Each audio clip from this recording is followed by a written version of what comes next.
a good 20 to 25 minutes just finding what I could do to get around Lee without trying to Mhm. wreck him or trying to move him, finding where his weakness was. And Mhm. I found where his weakness was, and I was able to move him right when he was in the middle of his weakness, and it all worked out how it needed to. And one thing I want to ask is when you're trying to, like you just said, trying to find a weak spot in an opponent on a racetrack mid Yeah. race during a red flag, was that a lot of, I guess, getting on flow and watching film, or does your team have an in-car camera that you can watch, and what is the data that you get on a weekly series race as opposed to what teams are working with on Saturday and Sunday in NASCAR? So honestly, all the data is right in my head. That's just all I needed. And Okay.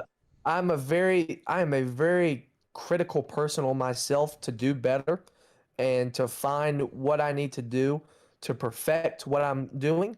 Mhm. And it all comes back to my head. Like honestly, I went back and watched the race not too long. Honestly, I haven't even went back and watched the entire race. I watched the last 5 laps. So and that's on social media. You can go find that on Flow, Twitter, Instagram, Yeah.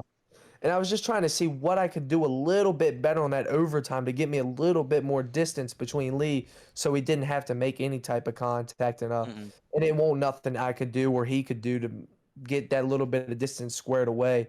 It was I think the 14 Fryer he got a little loose coming off of two and wasn't able to fill that hole that I had there for him, and it gave Lee a shot to go get to try and get me a little out of shape. I'm not gonna say he was gonna try and rough me up or destroy my race car. He was just gonna Mhm. race me, and that's what short track racing is.